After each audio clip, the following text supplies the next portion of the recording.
오늘 말씀이 왠지 친숙하실 것입니다. 왜냐하면 오늘의 말씀의 본문은 담임 목사님이 한국에 가셔서 우리 연구와 논문과 사역들을 하시기 직전에 바로 하셨던 말씀이기 때문에 그렇습니다. 스가랴서 강의 7장 7번째 강의였죠. 태산밀기. 여러분들 다들 기억하시죠? 저 너무 큰 은혜를 받았고 이번에 말씀을 준비하면서 계속해서 여러 번 들었는데 더 깊은 울림이 있더라고요. 혹시 설교를 들으셨고 기억하신다 하더라도 돌아가셔서 또 여러 번 설교를 들으시면 좋겠습니다. 그때 담임 목사님이 태산밀기 동작 알려주셨는데 기억하십니까? 뭐 이렇게 하는 거 제가 맞습니다. 저도 태권도 배웠기 때문에 물론 태산밀기라는 동작은 몰랐지만 오른쪽이 여러분들 위에 올라가야 되는 거 잊지 마시면서 이렇게. 제가 이래 배도라는 말은 좀 우스꽝스럽고요. 제가 어릴 적에 태권도장을 다녔을 때에 태권도장 홍보 모델이었습니다. 그래서 저희 옛날 한국은 전단지 포스터 막 붙이잖아요. 그때 제가 이렇게 태권도 모델로서 도장의 모델로서 사진 찍었던 기억이 또 갑자기 문득 나더라고요. 담임 목사님이 이미 본문의 말씀을 가지고 귀한 말씀을 전해주셨기 때문에 저는 그 말씀을 기초로 해서 제가 받은 은혜들, 그리고 무엇보다 하나님께서 저의 삶 가운데에 또 제가 섬기는 예삼 공동체에 이루셨던 일들에 대하여 오늘은 좀 간증하는 식으로 말씀을 나누려고 합니다. 그 전에 먼저 좀 본문의 내용을 자세히 살펴보기 위해서 한 인물에 대해서는 살펴봤으면 좋겠습니다. 그가 누구냐면 스룹바벨이라는 사람입니다. 오늘 본문을 보면 스룹바벨이라는 인물이 등장하는데 그는 마태복음에 나와 있는 예수님의 족보에도 이름이 올라와 있는 자거든요. 그러니까 다윗 왕가의 혈통으로 왕족이었죠. 그는 누구였냐? 페르시아의 초대 왕 고레스가 칙령을 반포해서 이스라엘 민족들에게 너희 고향 땅으로 돌아가도 좋고 성전을 지어도 좋다라고 허락한 후에 세 차례에 걸쳐서 포로 귀환이 이루어지는데 두 번째는 에스라가, 세 번째는 느헤미야가 주도해서 포로 귀환을 이끌었고 제일 처음 포로 귀환을 이끌어서 이스라엘의 공동체를 데리고 고향 땅으로 돌아갔던 인물이 바로 스룹바벨이었습니다. 뭐든지 처음이 제일 힘들잖아요. 아마 스룹바벨이 처음에 공동체를 이끌고 고향 땅으로 돌아가는 길이 만만치는 않았습니다. 그와 함께했던 사람들의 무리가 49,897명이었습니다. 적지 않은 무리의 수를 데리고 그는 고향 땅으로 돌아가기 시작하는데 사람들만 데리고 가는 건 아니었어요. 에스라서를 보면 함께했던 가축들과 그리고 챙겼던 보물들, 보석들의 숫자가 굉장히 자세히 기록되어 있거든요. 말이 736마리였고 노새가 245마리, 그리고 약대가 435마리, 나귀가 6,720마리, 도합 8,136마리의 가축들을 데리고 갔습니다. 그리고 나올 때 수많은 보석들을 가지고 나왔거든요. 마치 이스라엘 민족들이 먼 옛날 애굽 땅을 빠져나왔을 때에 수많은 보석들을 받아가지고 나왔던 것처럼 그들 역시 출바벨론 할 때에 수많은 보석들을 가지고 나왔는데 그때 가지고 나온 보석들의 양조차도 굉장히 성경은 자세하게 기록하고 있습니다. 특별히 그때 바벨론이 예루살렘 성전에 있던 귀한 그릇들, 금그릇, 은그릇들, 귀한 물건들을 다 가져다가 자기의 나라의 신전의 창고에 두었기 때문에 그것들을 고레스가 다시 고향 땅으로 가져가기를 허락했거든요. 그래서 가져갔던 양이 금접시 30개, 은접시 1000개, 귀한 칼이 29개, 근대접이 30개, 은대접이 410개, 기타 그릇들이 1000개, 금그릇과 은그릇이 도합 합쳐서 5400개라고 말하는 어마어마한 보석들을 가지고 지금 고향 땅으로 돌아가는 거예요. 그렇다면 제가 질문을 해볼게요. 이 고향 땅에 돌아갈 때의 엄청난 가축들과 보석들을 가지고 돌아가는 그들의 발걸음이 신났을까요? 엄청나게 많은 재물들을 가지고 가니까 막 신나고 즐겁고 드디어 고향 땅으로 간다 하면서 설렜을까요? 그리고 그들이 이끌고 있던 스룹바벨의 발걸음은 신난 행진이었을까요? 저는 아니었을 것 같습니다. 왜냐하면 여러분, 스룹바벨이라는 이름의 뜻을 알아야 되는데, 스룹바벨이라는 이름의 뜻은 바벨론의 후예, 바벨론에서 태어난 자라는 뜻입니다. 다시 말하면 스룹바벨은 이민 2세였어요. 이스라엘이 바벨론 포로 기간 70년 가운데 태어났던 자였기 때문에 여러분, 우리 자녀들을 보면 너무 잘 알겠지만, 이제 여기서 태어난 우리들의 자녀들은 한국을 자신의 땅이라고 생각하기가 쉽지 않죠. 완전 미국인이라고 느낄 때 확 거리감을 느끼잖아요. 그리고 사실은 한국을 좋아하는 자녀들도 많지만 그래도 이질감을 느끼는 자녀들이 있을 겁니다. 그러니까 스룹바벨은 이스라엘 사람이라고는 하지만 한 번도 고향 땅을 밟아본 적이 없는, 가본 적이 없는, 고향 땅은 자기의 생전에 한 번도 경험해 본 적이 없는 낯선 미지의 땅이었어요. 그 땅에 5만이나 되는 무리를 이끌고 생명부지의 땅으로 이제 가게 되는 것입니다. 여러분, 포로기한이 제가 아까 3차례에 걸쳐서 이루어졌다고 말했는데 왜 포로기한이 3차례에 걸쳐 이루어졌을까요? 바사왕, 페르시아의 왕 고레스가 한 번에 귀환할 때 그 인원을 제한하였기 때문에 3차례에 걸쳐서 이루어졌을까요? 그런 건 아닙니다.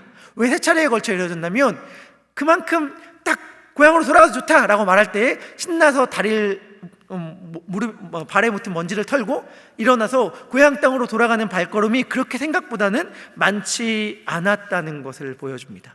우리 다 아는 이야기인데 이민을 한번 오면 돌아가기가 쉽지 않잖아요. 그들에겐 역이민인데 이게 결코 쉬운 이야기가 아닙니다. 저를 비롯해서 제가 수없이 많이 봅니다. 미국에 돌아온 다음에 여러 가지 이유들로, 특별히 참 가슴 아픈 이유지만 신분의 문제로 인해서 밖으로, 외국으로, 특별히 한국 땅으로, 고향으로 돌아가지 못하는 분들이 있을 때에 많이 생각하잖아요. 내가 이 신분 문제만 해결되면 한국 땅을 자유롭게 왔다 갔다 하리라, 이렇게 생각하는데 다들 경험했고 저도 그 대상자인데 그 문제가 해결됐다고 해도 사실은 경제적, 상황적, 여건적 모든 삶의 조건들이 우리를 꽉 얽어매고 있어서 한국 땅에 나갔다 들어오는 것도 쉽지 않은 상황들이 우리를 많이 경험하잖아요. 그리고 이거는 그냥 나갔다가 돌아오는, 한번 나가서 건강검진 받고 돌아오는 그런 차원이 아니라 아예 거기 가서 다시 역이민을 하는 거죠. 너무 쉽지 않은 발걸음이었을 것입니다. 그리고 돌아가는 곳은 완전 폐허였어요. 이미 그 땅에서, 바벨론 땅에서, 포로 잡힌 땅에서 삶의 터전을 잘 일구어서 살아가고 있는 사람들, 특별히 바벨론에서 태어난 스룹바벨과 같은 사람들에게 고향 땅으로 돌아가라고 하는 것은 결코 쉬운 것이 아니었습니다. 그리고 고향 땅으로 가는 그 길조차도 가까운 거리가 아니었어요. 지도를 한번 보시면 좋겠는데요, 여기서 보면은 초록색 화살표가 스룹바벨이 갔던 1차 포로 귀환 거리입니다. 좀 삥 둘러서 갔죠. 이 거리가 930마일 정도 된다고 해요. 그러니까 여기서 샌프란시스코까지 거리를 왕복한 거리인데, 이걸 왕복한 거리보다 더 먼 거리인데 이것을 걸어갔다는 말이 얼마나 고됐겠어요. 특히 제가 5만 명이라고 했는데 이 무리들이 누구였을까요? 3차에 걸쳐서 이루어졌잖아요. 근데 맨 처음에 제가 고향 땅으로 돌아가겠습니다 라고 말했던 무리들은 젊은 그룹이었을까요? 나이가 든 그룹이었을까요?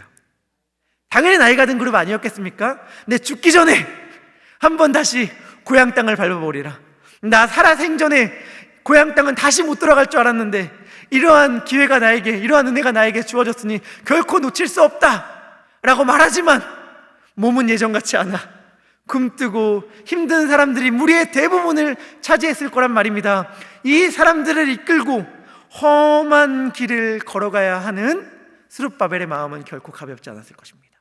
특별히 가는 동안 수많은 강들이 있고요, 또 이들이 수많은 보석들을 가지고 간다는 사실이 이들의 기쁨보다는 오히려 걱정과 염려였을 수 있어요. 수많은 도적대들의 위험들이 도사리고 있었기 때문이죠.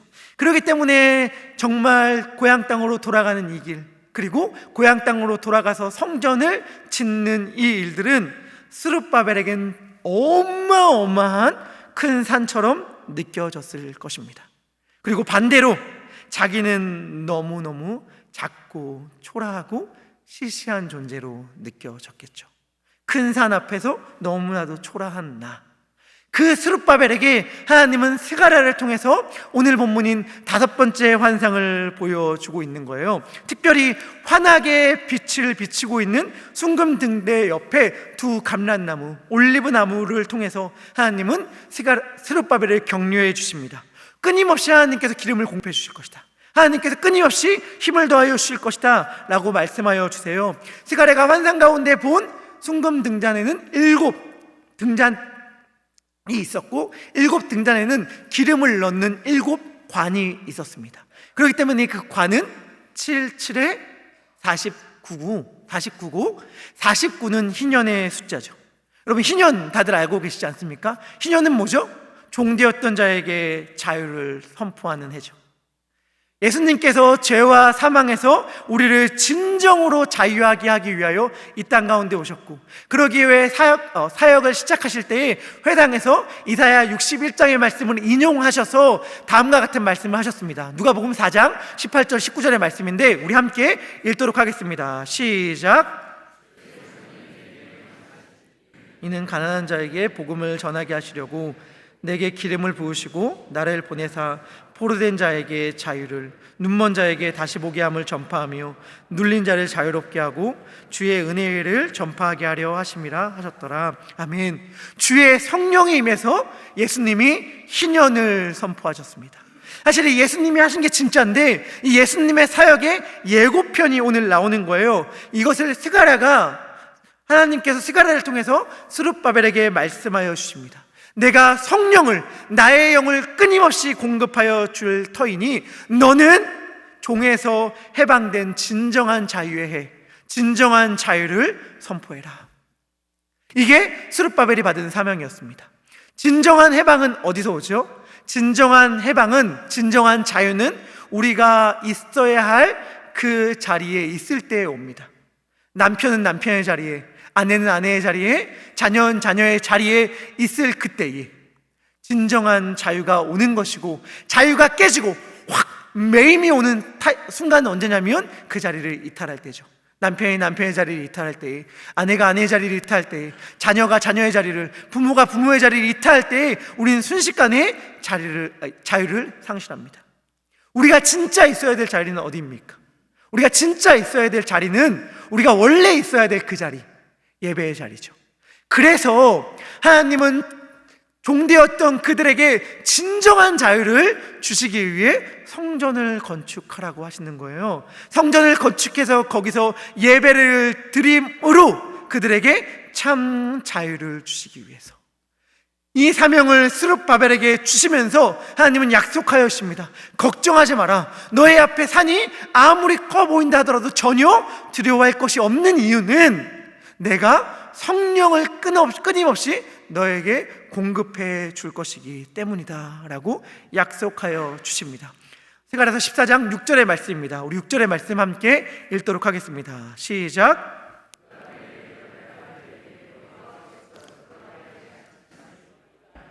만군의 여호와께서 말씀하시되 이는 힘으로 되지 아니하므로 능력으로 되지 아니하고 오직 나의 영으로 되느니라. 아멘. 이 일은 오직 하나님의 영으로만 됩니다. 다시 말하면 하나님의 영만 있으면 됩니다.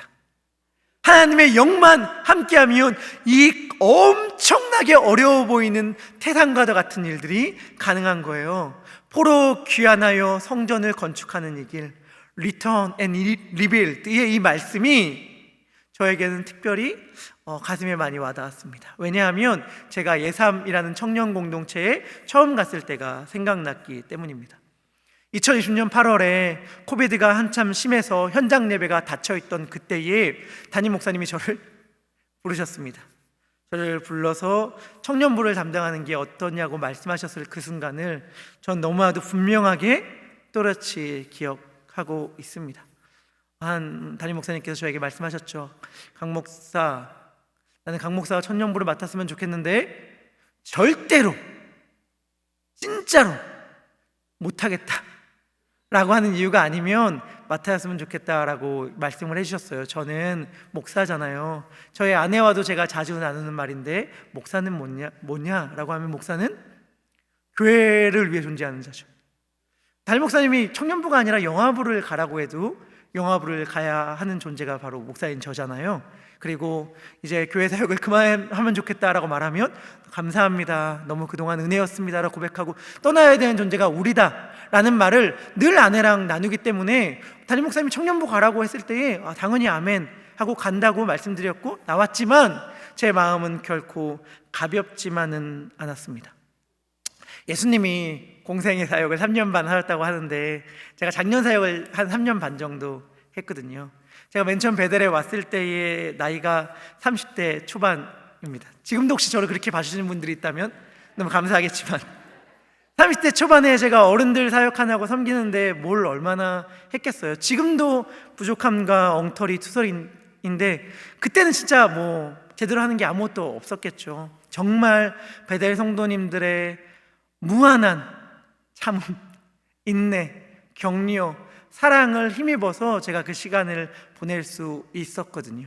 그리고 그 3년 정도의 시간이 넘어가면서부터 한 분 한 분의 베델 성도님들이 보이기 시작하고 내가 그동안 받았던 넘치도록 받았던 사랑들을 조금씩 갚아 나가야겠다라는 생각을 하고 있던 타이밍에 이제 청년부를 가라고 하시는 거예요.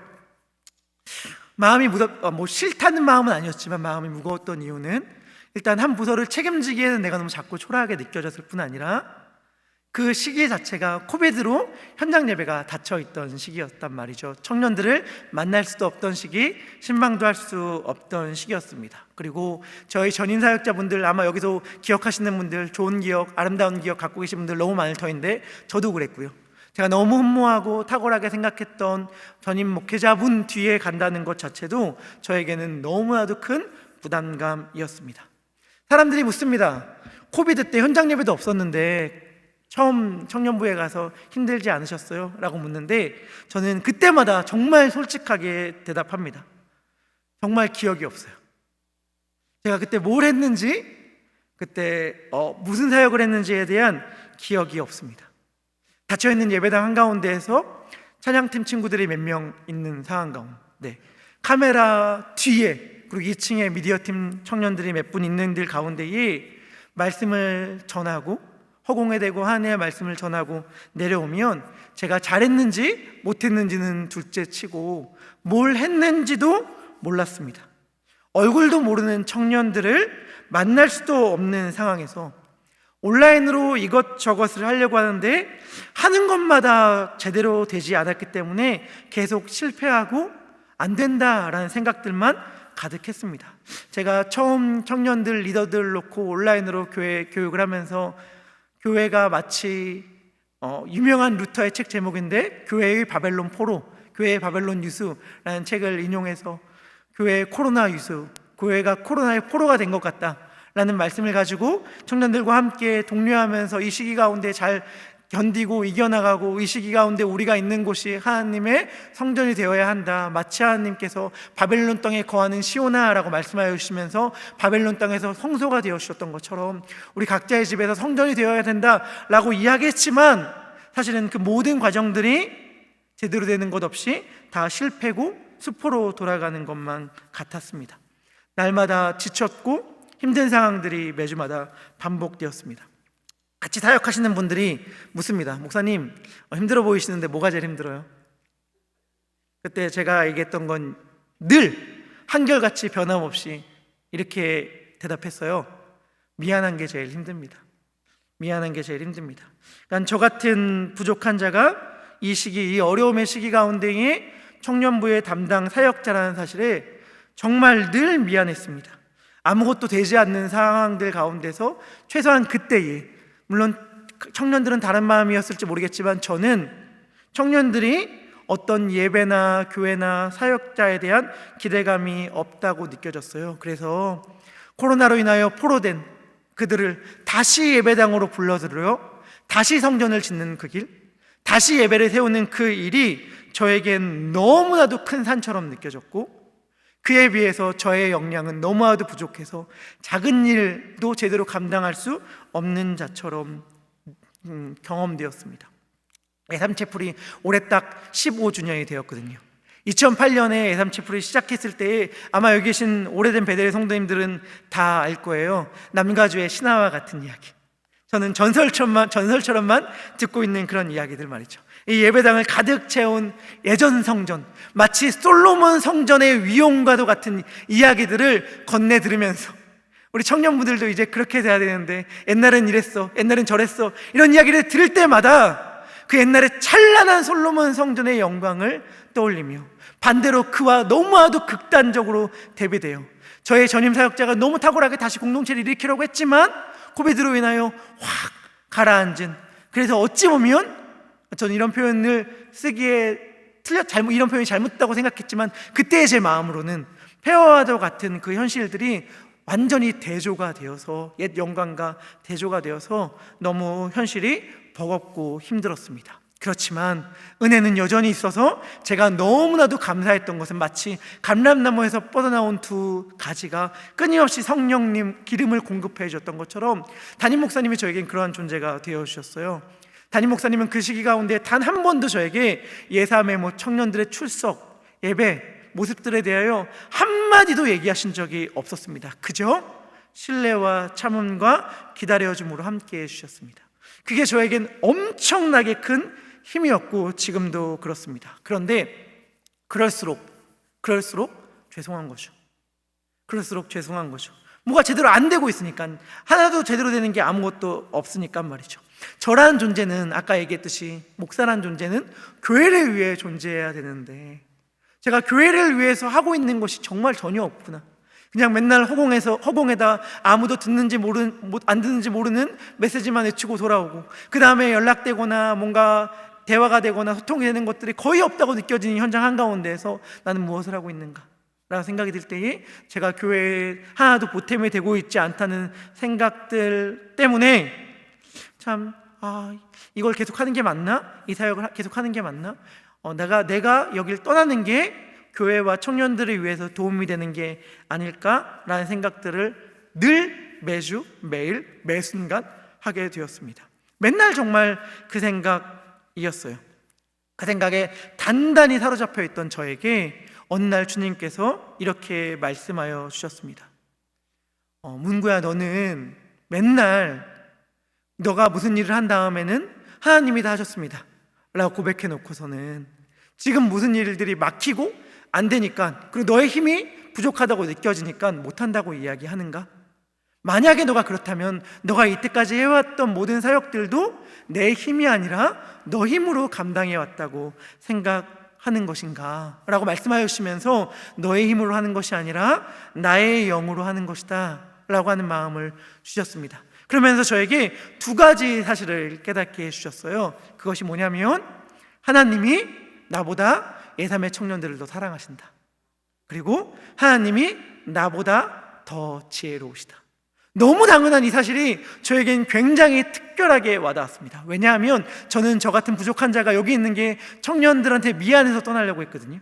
저보다 훌륭한 사역자들이 너무 많기 때문에 그분들이 저를 대신해서 이 자리에 오는 게 훨씬 더 좋을 거라고 생각했어요. 그런데 하나님께서 마치 저에게 이렇게 말씀하여 주시는 거예요. 너가 예삼의 청년들을 사랑하기 때문에 오히려 네가 이 자리에 있는 게 미안하다고 이야기하는데, 너 나보다 예삼의 청년들을 더 사랑하는 것처럼 교만하지 마라. 나보다 너가 더 똑똑한 것처럼 건방 떨지 마라. 너보다 예삼의 청년들을 더 사랑하고 너보다 훨씬 비교할 수 없이 지혜로운 내가 너를 거기에 두었다. 그러니 너는 나를 신뢰해라 라고 말씀하여 주셨어요. 그 다음부터는 제가 정말 제 입에 뵐 정도로 그 고백을 수도 없이 되뇌었습니다. 하나님이 나보다 예삼의 청년들을 더 사랑하신다. 하나님이 나보다 훨씬 더 지혜로우시다. 그러니 그 하나님을 신뢰하자. 그 하나님을 신뢰하자. 나를 여기에 두신 분이 하나님이시니 그 하나님을 신뢰하자. 그렇게 계속 고백했는데, 그러다 보니 하나님께서 조금씩 제 안에, 그리고 우리 공동체 안에 일하기 시작했습니다. 우리 7절의 말씀인데요, 우리 7절의 말씀 우리 함께 큰 목소리로 같이 읽도록 하겠습니다. 시작.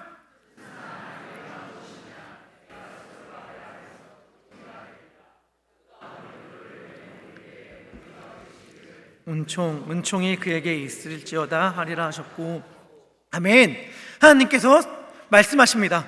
큰 산아 내가 무엇이냐? 내가 스룹바벨 앞에서 평지가 되리라. 아멘. 큰 산을 평지로 만드는 것은 스룹바벨이 아니라 하나님이더라고요. 큰 산을 평지로 만들어서 걸어가게 하시는 분은 하나님이십니다. 내가 용 써서 밀 필요가 없더라고요. 그래서 부족하지만, 그리고 날마다 두려움이 솟아나서 내가 하는 일들이 작은 일의 날이라고 멸시하는 것 같은 상황들이 매일 펼쳐졌지만 하나님께서 나에게 다림줄을 주셨다고 믿고 믿음의 선포를 계속하기 시작했습니다. 그러자 하나님께서 우리 가운데 큰 은혜를 주셨어요. 코비드 때 창세기를 큐티하면서 저에게 주셨던 말씀, 흉년 때의 100배의 소출, 이 말씀을 계속해서 고백하면서 흉년이라고 할 수 있는 그때에 우리는 100배의 소출을 하자라고 청년들을 독려하면서 계속해서 기도하고 사역을 해나가기 시작했습니다. 그러자 하나님은 우리의 예배를 회복시켜 주시고 우리의 사역들을 다시 세워나가 주시기 시작했습니다. 학개서 2장 9절의 말씀입니다. 우리 함께 읽도록 하겠습니다. 시작. 만군의 여호와의 말이니라. 내가 이곳에 평강을 주리라. 만군의 여호와의 말이니라. 아멘. 저는 예전에 전설과 신화와도 같은 이야기를 들으면서 솔로몬 성전의 영광스러운 모습을 보면서 늘 작아지고 움츠러졌지만 하나님의 약속은 언제나 이전 성전보다 낮은 성전이 더 영광스러운 것입니다. 나중의 영광이 이전 영광보다 더 크신 것입니다. 저는 애삼 청년들에게 늘 이야기하는 것이 있습니다.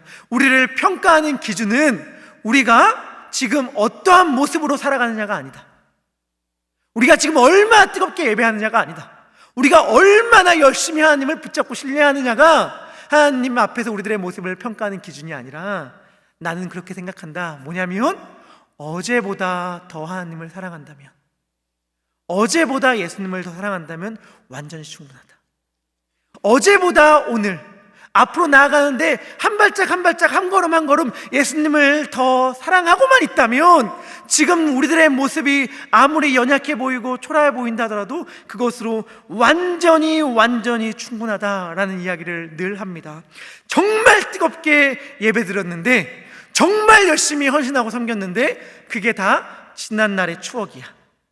그러면 너무 슬프잖아요.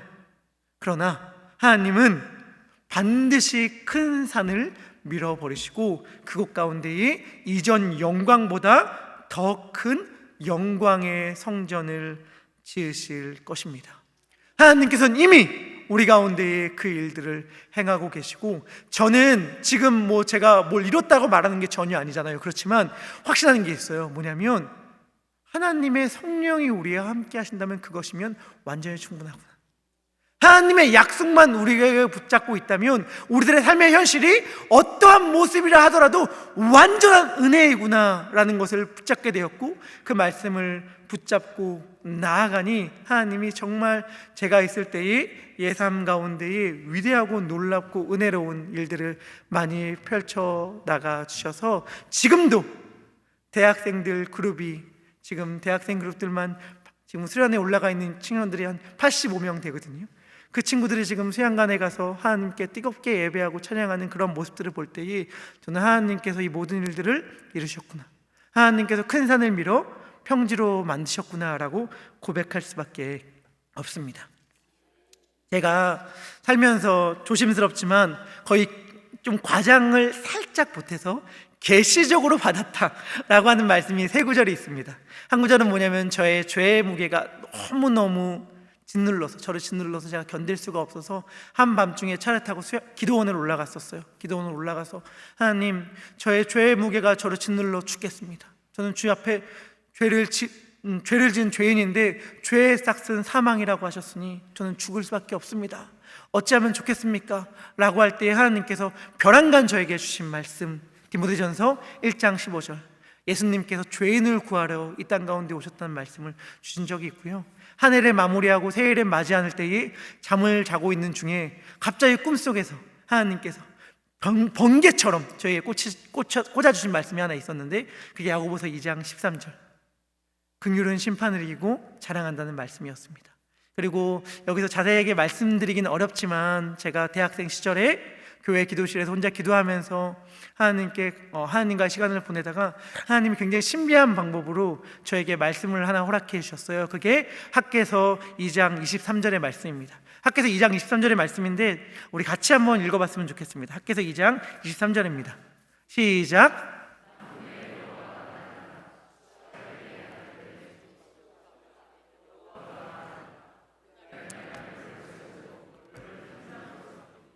이는 내가 너를 택하였음이니라.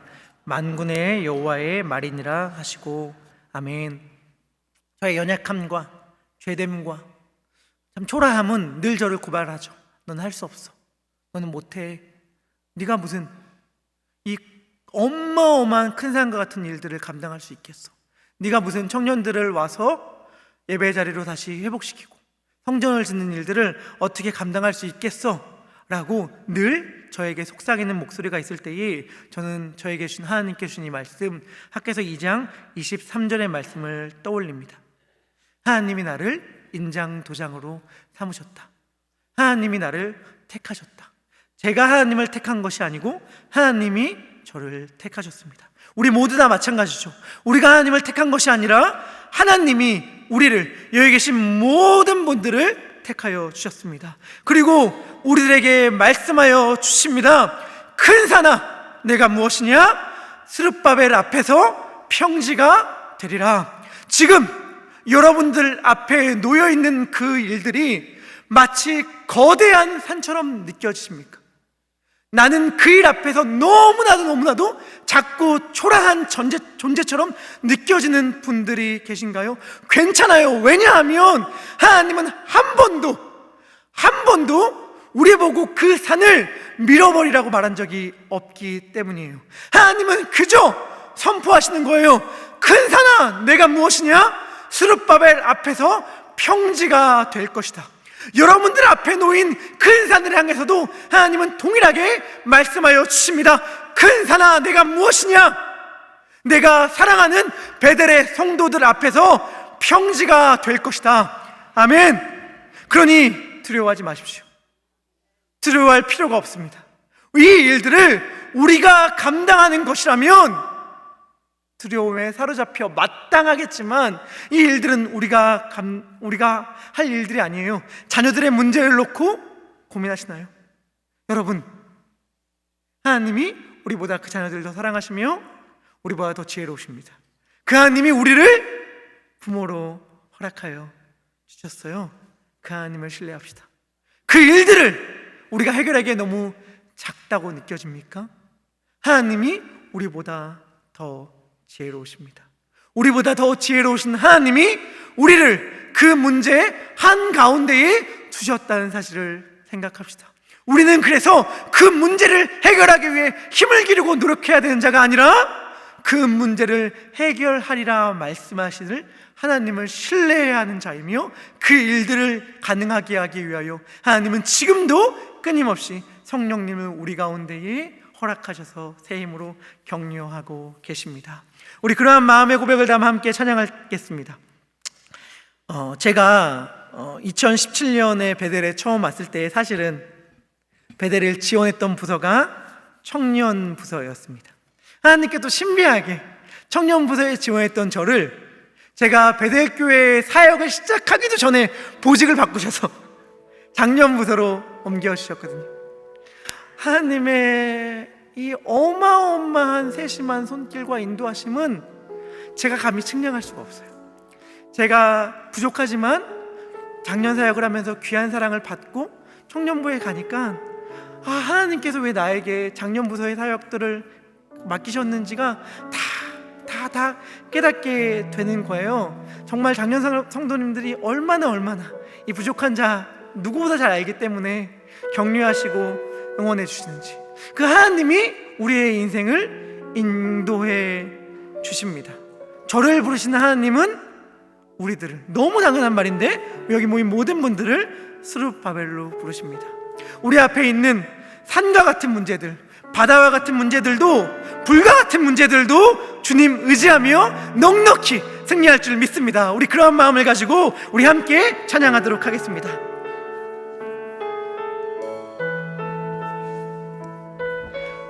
물 가운데 지날 때에도 우리 함께 고백하겠습니다.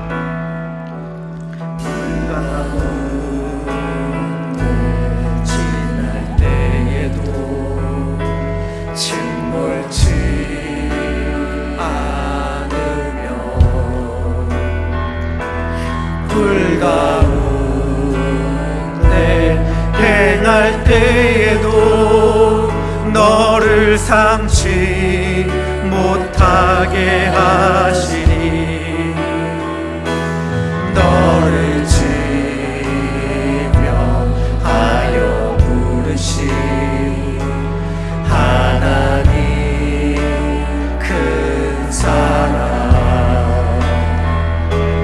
너를 구속하여 살리신 하나님 내게 말씀하신 아멘. 큰 사랑 내가 무엇이냐 두려워 말라 놀라지도 수룻바벨 앞에서 큰 산이 평지가 될 것입니다. 내 너를 어디 가든지 무슨 일 만나든지 내가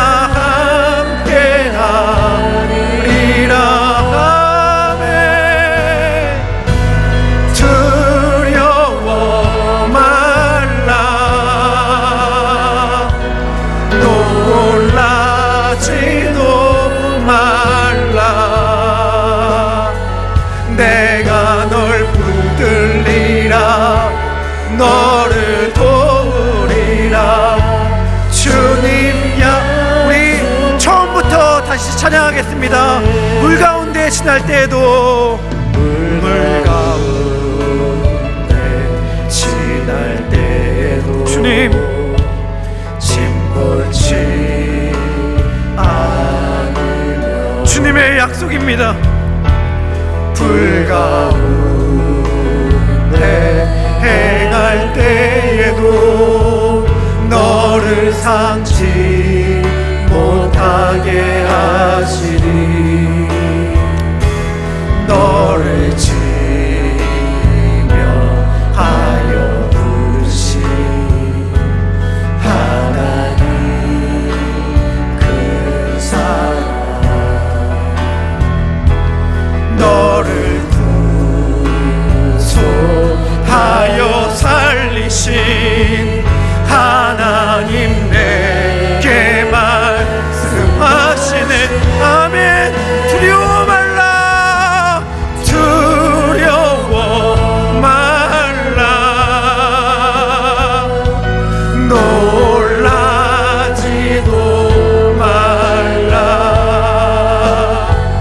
내가 어디 가든지 무슨 일 만나든지 내가 함께하리라 아멘. 두려워 말라 놀라지도 말라 내 너를 붙들리라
함께 기도합시다.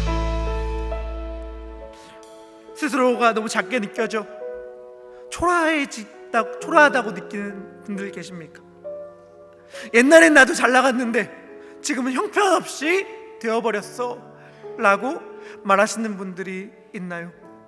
혹은 하나님께서 맡기신 나의 사명이 나의 그릇으로는, 나의 힘으로는, 나의 지혜로는 감당하기 너무 버거워서 주저하고 계신 분들 계십니까? 나의 힘, 나의 그릇, 나의 지혜, 엑스탄트 중요한 게 아니에요. 왜냐하면 나의 힘으로 되는 것도 아니고 나의 능으로 되는 것도 아니고 오직 하나님의 영으로 되는 것이기 때문에 그렇습니다. 하나님께서 우리들에게 말씀하셨습니다. 분명히 말씀하셨습니다. 큰 산아 내가 무엇이냐? 내가 하나님의 사람들 앞에서 평지가 되리라. 평지가 되리라.